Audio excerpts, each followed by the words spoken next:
തിരുവനന്തപുരം കിളിയൂരിലെ ജോസിനെ കൊലപ്പെടുത്തിയ കേസിൽ പോലീസിന്റെ മെല്ലെപ്പോക്ക്. ജോസിനെ കൊലപ്പെടുത്തിയ മകൻ പ്രജിനെ ഇതുവരെ പോലീസ് കസ്റ്റഡിയിലെടുത്ത് ചോദ്യം ചെയ്തിട്ടില്ല.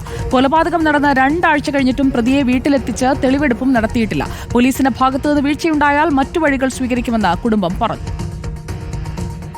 അന്വേഷണം ഞങ്ങളെ സംബന്ധിച്ച് ഞങ്ങൾ അത് ഗൗരവമായി കാണുന്നുണ്ട്. പോലീസ് അന്വേഷിക്കുന്നു എന്ന് ഞങ്ങളോട് പറയുന്നുമുണ്ട്. പക്ഷെ ഞങ്ങൾ പോലീസുമായി ബന്ധപ്പെട്ടപ്പോൾ പോലീസ് പറഞ്ഞത് 90 ദിവസത്തിന് മുൻപ് എന്തായാലും അവൻ ജാമ്യത്തിൽ ഇറങ്ങില്ല. ഈ 90 ദിവസത്തിന് മുമ്പ് ചാർജ് ഷീറ്റ് കോടതി കൊടുക്കും എന്നാണ് ഞങ്ങൾ ആദ്യം മരണം സംഭവിച്ച് അടക്ക ശുശ്രൂഷയെല്ലാം കഴിഞ്ഞതിന് ശേഷം പോലീസുമായി ബന്ധപ്പെട്ടപ്പോൾ അവർ ഞങ്ങളോട് പറഞ്ഞത്. അപ്പോൾ ഇപ്പോൾ ദിവസം നീണ്ടു പോകുന്നു. ഈ പറഞ്ഞ പോലെ ഫസ്റ്റ് റിമാൻഡ് കഴിഞ്ഞു, 2ാമത് റിമാൻഡ് ചെയ്തുവെങ്കിലും പോലീസ് കസ്റ്റഡിയിൽ പ്രതിയെ വാങ്ങിയിട്ടില്ല.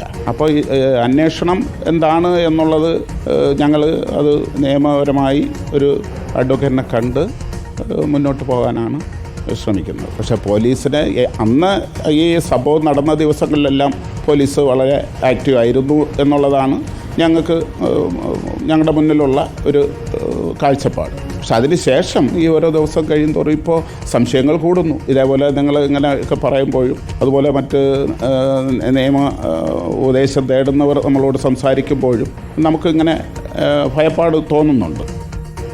അരുൺ സോളമൻ നമുക്കൊപ്പം. അരുൺ സോളമൻ, എന്തുകൊണ്ട് ചോദ്യം ചെയ്യുന്നില്ല? അന്വേഷണത്തിൽ പ്രധാന ഘടകമായ തെളിവെടുപ്പിലേക്ക് പോകുന്നില്ല? പ്രത്യേകിച്ചും അവിടെ നടന്നത് എന്താണ് എന്നത് ആ അമ്മ തന്നെ വന്ന് മാധ്യമങ്ങൾക്ക് മുന്നിലുമൊക്കെ പറഞ്ഞതാണല്ലോ.